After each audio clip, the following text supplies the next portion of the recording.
Hi everyone. Welcome to this panel. This panel's name is quite generic actually, TechnoFeminism. When first Digilogue people called me, they said that it's not about techno, it's not about that genre, it's about technology and music. And so as we are part of music industry, I think it will be best to focus on the industry we are working and especially maybe we can start with the gender gap. But first let's meet with our panelists, two amazing women, Ece and Umfang. So maybe a little introduction, self-introduction. Do you want? Okay. Hi. I'm Umfang. There are a lot of sounds in here. It's hard to think about anything. I live in New York City. I'm a DJ and producer, and I co-founded an artist agency with two other women supporting women DJs. That's my short mini bio. I tour a lot now, so that's mostly my life. Hi, I'm Ece Özel, based in Istanbul, and I've been DJing around for 10 years, and I have a small label called Müstesna Records, and yeah. Okay. So you're both DJs, but you're both have collective music industry collaboratives. Like maybe we can start with this. I don't want to talk about only the problems about the music and women, and because we are not the problem, but we are here for becoming the solution. So maybe we can start with Discwoman because it's a great collective. So you just want to talk about like collaboration within, No, or just in general. or what it is? In general, that's how you support women in the Oh, industry, and yeah. what do you think we can do about at Yeah. least find the solve the gender gap? Yeah, I mean, I think Discwoman was is like a proactive sort of solution to an imbalance in representation that we saw. So it didn't really feel like a negative thing or anything that came out of anger at the time. It was just like, oh, there are so many women DJs that we know in New York that aren't really being offered the same opportunities or high fees or representation like with agencies. So we just decided to like showcase that by doing a small festival, and that kind of blossomed into building an artist agency.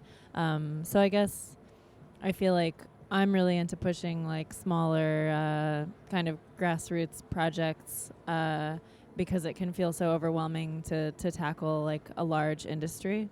So I think I just keep trying to focus on what can you build within your own scene to make things better for yourself and your peers as like a first step, and then sometimes that grows into a bigger presence, and now I feel like we actually are taken seriously as an agency in the industry, which is a good feeling. Do you see any progress since you have started? Yeah, definitely. I mean, in the last 5 years, so much. Just we're able to talk about gender imbalance or racial inequality with like within lineups and representation and how people are getting paid. I think that's not a conversation that the music industry can hide from anymore, which is really significant. And I do see a lot more. It's like connected me to so many other collectives of women around the world that are having a similar experience and trying to highlight the talent within their own scenes. So I feel like there's been quite a lot of progress. I feel like I have more of a voice now. Especially at least since this is a conversation that everyone is talking and self-checking at the same time. I know some promoters, they are telling me that they never thought about balancing the gender within their program or lineup, but right now they are much more aware, and trying to support women, LGBTQ communities, and different ethnic races, etc. Yeah. Even I check myself. I check my program. Yeah. And I saw lots of all white straight dudes. So I kind of find the self-awareness as well. Yeah. So Ece, the same question, but also we cannot call Istanbul scene a established music industry. Yeah, right that's now. true, because here people find it's hard for people to find a space to represent what they do already for men and women. It's We already have lack of yes, venues. exactly. And actually, I can say through years I've been doing this, I've seen a lot of women doing it. Like, I didn't see the lack of it, and I think that was nice. But now it's bigger. Now there are more DJs, and I think now it's more significant that there's a gap, because I see lineups sometimes they're only men. It's week after week. I'm not sure how it's changing, but I know that there's a lot of women doing it, and they create things out of it, and they do their parties, and it doesn't make sense to compare it to Europe or the States. It's completely different. It's already hard to find a Yes. place to Exactly. to DJ, to have a live performance. Also being a woman. And and there's no consistency between, I don't know, venues, or because one year there are new venues and next year they don't exist at all. And From it's budget-wise, Yes. budget-wise, it's really hard to continue to, especially if you're an independent venue. It's really hard to survive in Istanbul. now it's almost Yeah. impossible. But but we still have hope. Yeah. Also, you have a monthly series at Arko'da, right? Yes. It's not And- monthly exactly, like irregular. Yes. And you are finding new names Yes. to introduce. Yes, but it's I can't say I don't look if it's a female or female, but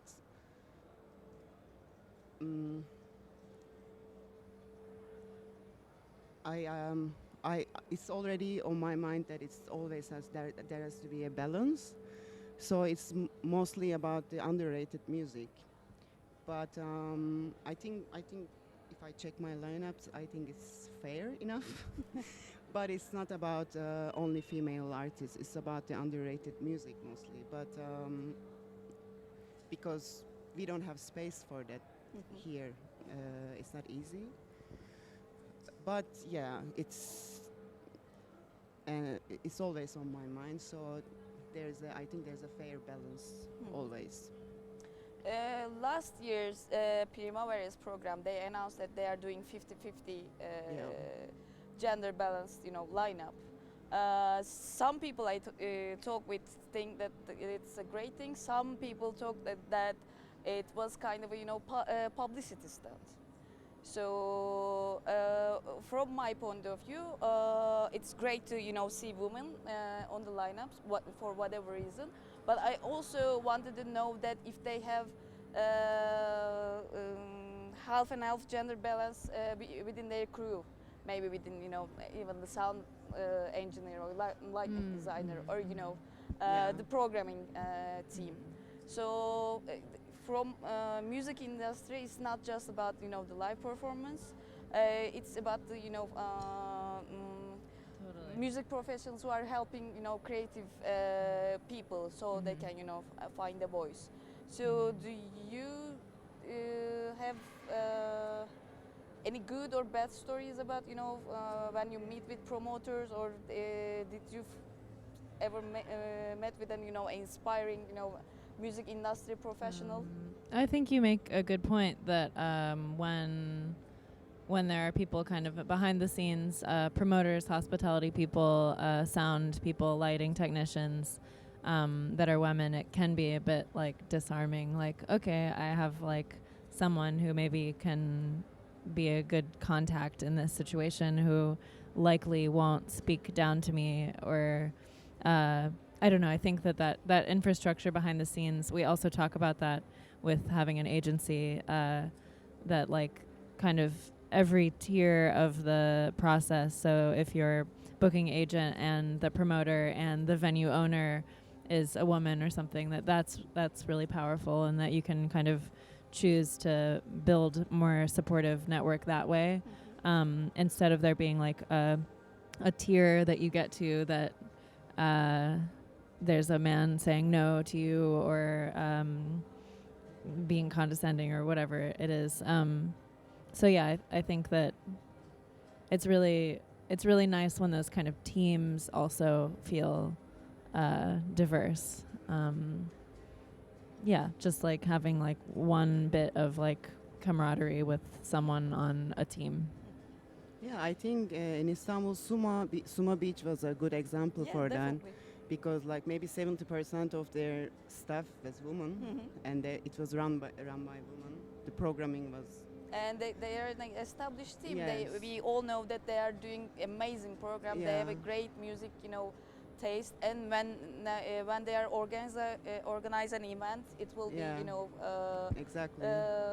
very, yeah. relaxed, and no one will disturb you, and everything will work fine. That was quite inspiring for the scene here.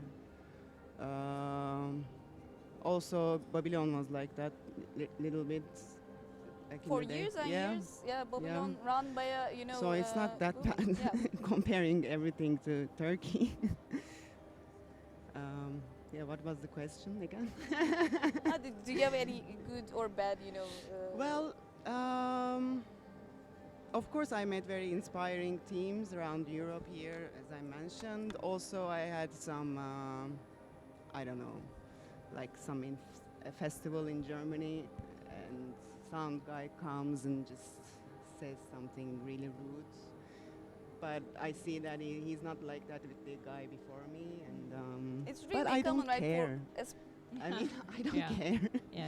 Especially So- for women DJs, it's kind of common. Yeah, it can everybody happen. had, their own Yeah. this share of fun with, especially Yeah. tech guys. But it's nice to like culturally feel that you have like a way of dealing with that. Yeah. And like I used to, maybe when that would happen to me, I would maybe say like, okay, and now I will fight with them.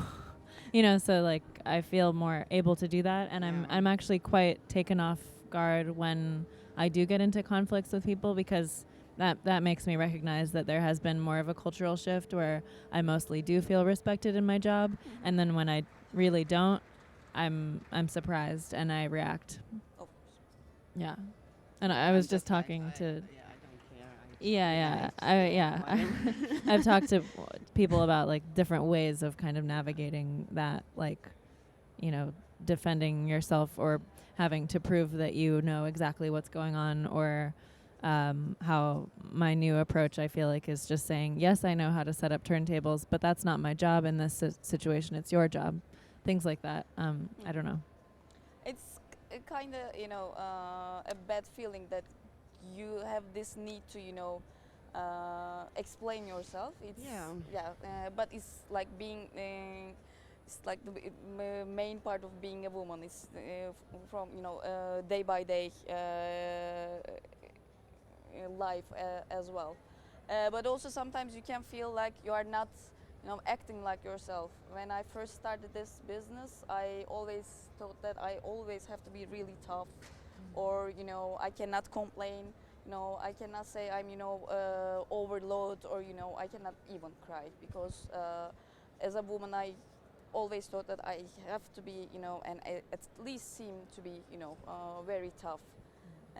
But after some years, and after did well with my job, and I realized that I can be myself and still have a good career as long as I do my job properly.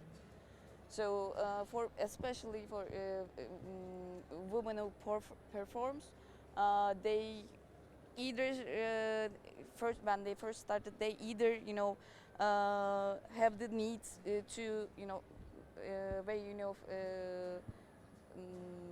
how can I put it, doing makeup or look beautiful, or the opposite, like I don't want to seem so feminine because it's not about being Yeah, I was a bit like that in the Yeah. beginning, but now I wouldn't care. That's why it's so nice that there's just a broader conversation about gender in general, so people are more aware of many types of identity, and not having to present in one way to be treated a certain way. So I think it's really important to keep pointing that out, that there shouldn't be like this or that. But I also feel like I fell for that, where I was kind of trying to be very gender neutral and very tough and really knowledgeable about the technology, whereas now I'm more comfortable saying like I don't know, or like I don't I'm too tired, you should be doing this, or like things like that, where before I would have had to feel more like I had to act like I could carry it all, instead of maybe having a moment of vulnerability or like identity change or something. because we already have this gender roles that society gives us, and it's a really tough job. It's after some point it's really set you free, that being honest and even saying I don't know, it sets you free. And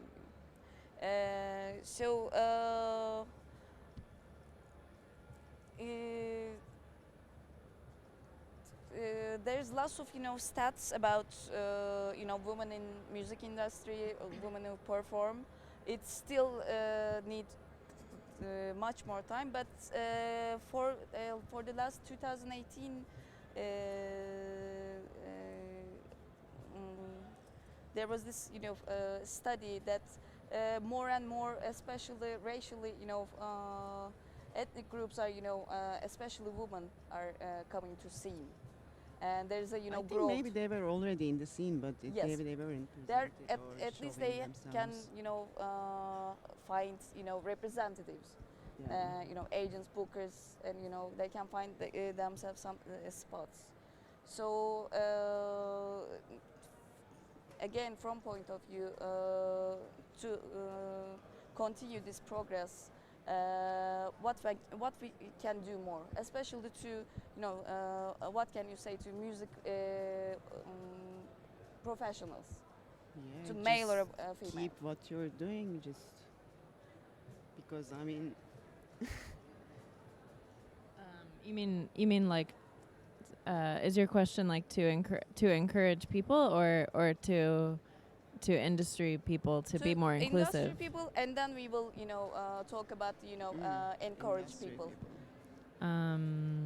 Yeah, I think just being mindful of actually really doing your research and like considering someone's identity and what they might need to feel comfortable doing this job, and just taking a bit more time to like actually think about those things and how to bring people in and be welcoming, and not have not be a gatekeeper, like changing the attitude about like trying to be inclusive and trying to encourage people that are not necessarily like super ready and polished with their craft yet. I think like having more of a willingness to try people out or give people opportunities really intentionally is a big part of that, like encouraging women, encouraging people of color, encouraging women of color, because there's not necessarily like a welcome place within the big money industry. So I think there is work that has to be done to make that a comfortable job for everyone, and also like you can direct funds to people intentionally and think about like who could be really taking advantage of this opportunity, who really needs help getting into this spot. So I think people should think about it a bit more and do a little bit more research and dig a little deeper than just sort of like looking at other lineups and pulling what's popular at the moment.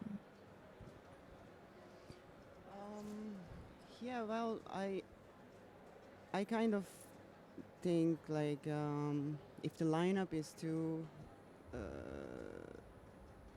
just only man or whatever, I think it's only because maybe the promoter is a bit lazy also, and they just don't look around, and they just pick the first person just in front of them.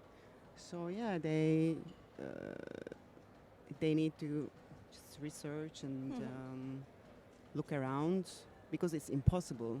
Yeah, It's impossible. Like they're just not doing their job. That at the end.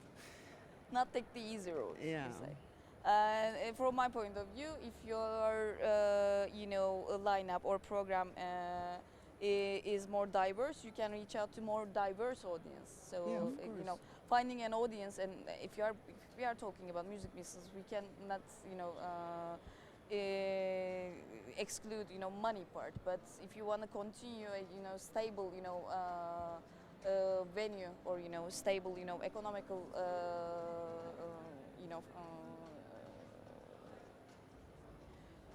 budget-wise good established venue, you have to reach wider audiences, different people. Otherwise, you will stuck with the same people, and when they get sick of it, or getting older, they won't come anymore. Yeah, but the new ones are coming all the time. I have a Yeah. I have a trust I at think audience actually. It's changing. I think people want different things now. So I don't know. Comparing to 5 years ago, is much more different. Even here. So to women who performs, who wanna be a producer, or wanna be a DJ, or again for being part of the creative team, what are your suggestions? I Not think only to women, actually, to men as well. yeah. At this, for this genre especially. Yeah, I mean, I guess I just encourage people to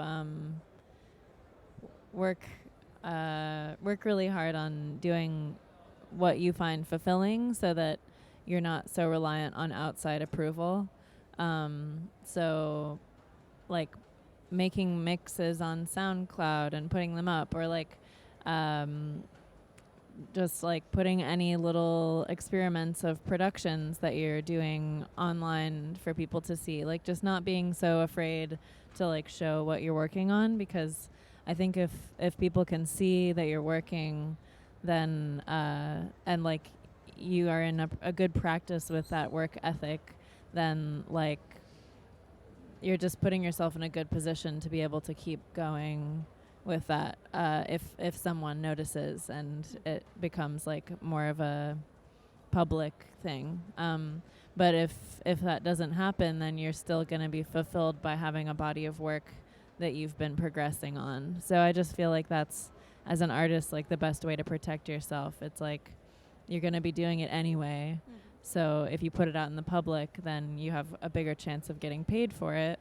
But also, like, it's just good practice. Even like if you have a slow moment or no one's noticing you, then that's a good time to make another mix or like experiment more with production, or I don't know, just being, or even being brave enough to like represent your friend that you are a fan of by like sending emails to see if people want to book them. Like just not being so afraid of trying to be a presence in those, and shying away from like, oh, I can't be professional enough, or I'm not good enough. Like just doing it anyway, I think is a really good mode. Yeah, I was almost going to say the same thing. So, yeah, just to keep doing what you're doing. It's because you don't do things to be famous or whatever. You just do it. And So if you have receive an offer from a festival that you check the lineup and you see no woman besides you, will you stop and think about not accepting it, or will you will you prefer to give them this feedback, or?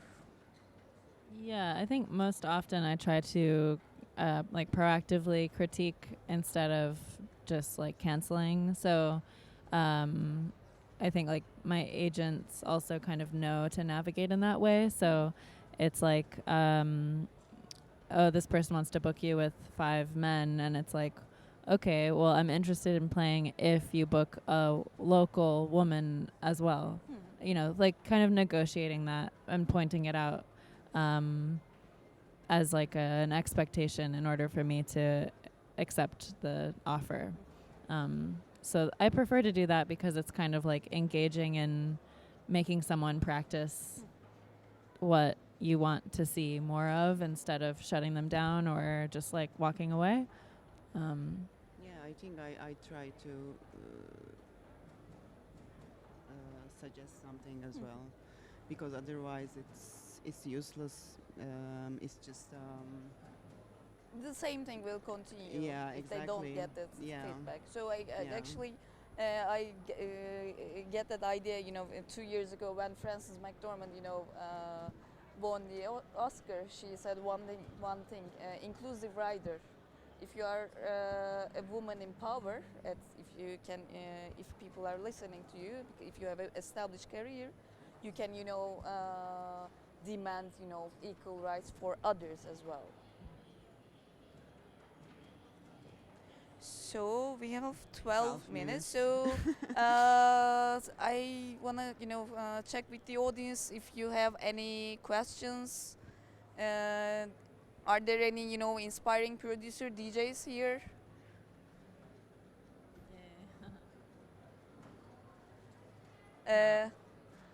Should we have people come?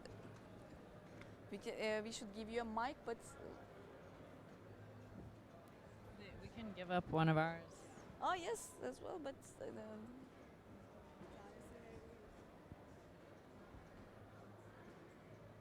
ama tabii bu dışarıya vermiyor galiba sesi, değil mi? Tamam. Bana gerek yok zaten. Kime sormak istiyorsa.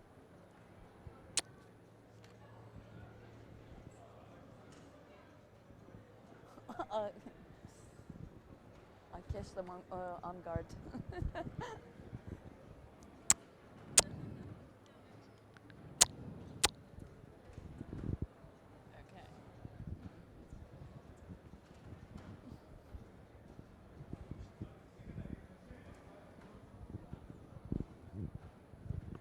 Merhaba, ben Berfu. 10 yıldır DJ'lik yapıyorum. Türkçe konuşacağım. Ece Hanım'a özellikle sormak istiyorum. 2 yıldır da prodüksiyonla uğraşıyorum.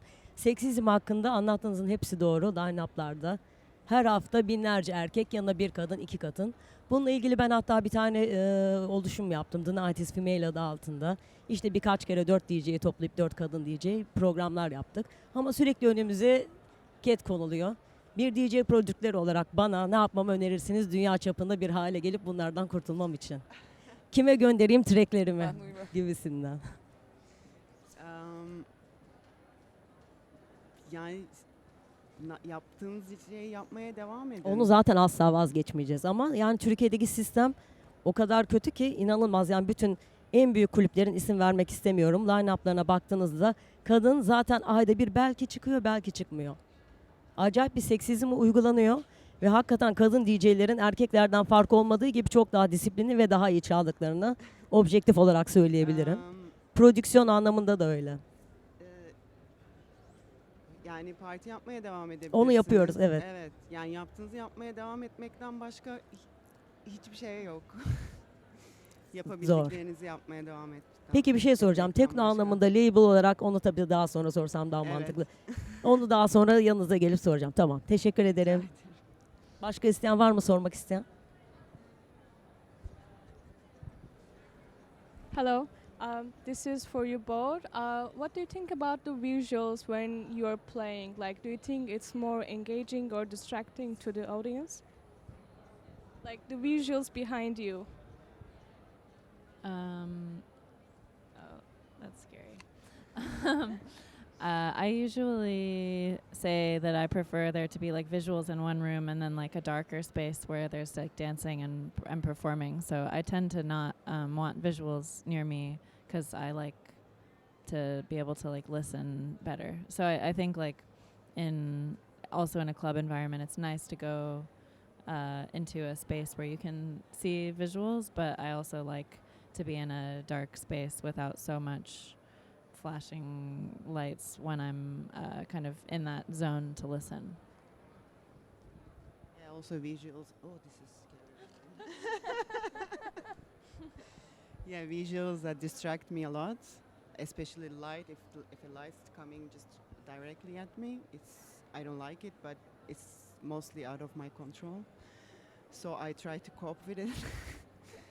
But I prefer darker rooms. Yeah.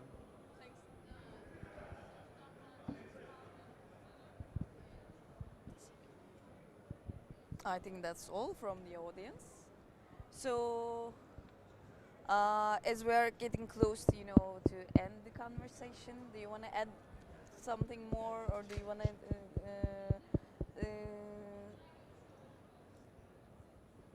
say something I forgot, or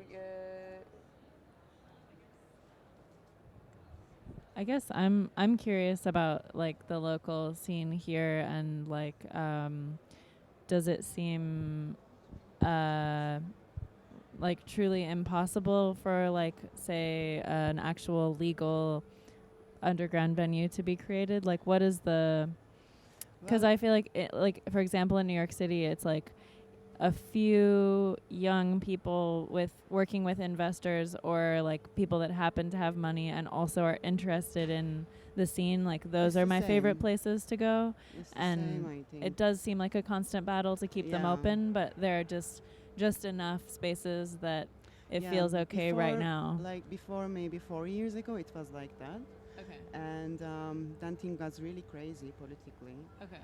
And especially 2016. Okay. And I don't know, maybe 60% of the venues has classed to close. Okay. And after that, it's not the same. Okay. Scene lost a lot. Yeah. And I think we have the maybe most expensive alcohol in the world, like most expensive? alcohol with the Yes, taxes. I tax. think after India, I'm not sure, Yeah, something probably, like that. We have to pay the price include like 63% of taxes or something. Yeah, So it's hard to just get people Yeah. to come out and buy Yeah. drinks. Okay. Yes. Okay. So Interesting. there are many elements to Yeah. it. But I can say like 5 years ago, it was completely different. It was super vibrant, and there are many small places. Okay. Okay. Even if they close 1 year, the next year there Right, was right, another right. new one, and it was nice. Okay. Like So it could happen in another yeah, wave because exactly. that's how New York felt. Like Yeah. in the 90s, there was a lot happening, and then the early 2000s into like 2010 was sort of awkward and dead, and then about 7 years ago or so, there started to actually be legal venues again that were interesting and underground. Yeah, I think this year is much better. Okay. Last 2 years was super depressing actually, yeah. and but this year it's getting better. Yeah. Let's see. Okay. It can come back. It can come back in a completely different, surprising way. Right. Do people throw like underground illegal parties, or Not would that be way really. too dangerous? I'm not sure about the danger, but I don't think people have the motivation to do it. For me, for example, I would think like 100 times, how to do it, when to do it, with the police, and I don't know. Today, I wouldn't try to do something big like a rave. But I would say it was never a thing. Okay. It was never a thing. Okay. Yeah. Interesting. Yeah. So Are there any more questions? probably not. No questions. Okay. Anything? Anything at all? My questions are finished as well. Okay. So, but for the final part, it was great for you to ask that local scene. Hopefully, it will, has its, high, peak days, Yeah. Istanbul. But we will see. Right now, worldwide, we are, dealing with the virus. So Yeah. we will see about that.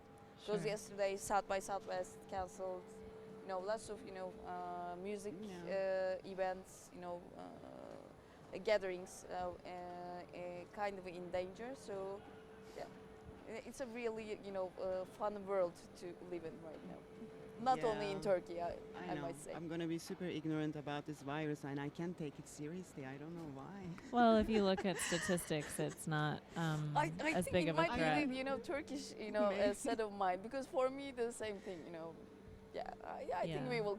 I think it won't happen anything. I don't know. Yeah. I'm sorry. Yeah. I'm curious if people are making music. I hope they send it to me. Here. So yeah. Thank you to enjoy us, and we are looking forward to your performance, Thanks. Thanks. and Excited. see you tonight. Okay. Okay. Cool. Thanks, Thank you. guys. Bye. Thanks to Ece, thanks to Umfang, thank you for listening, thank you for coming.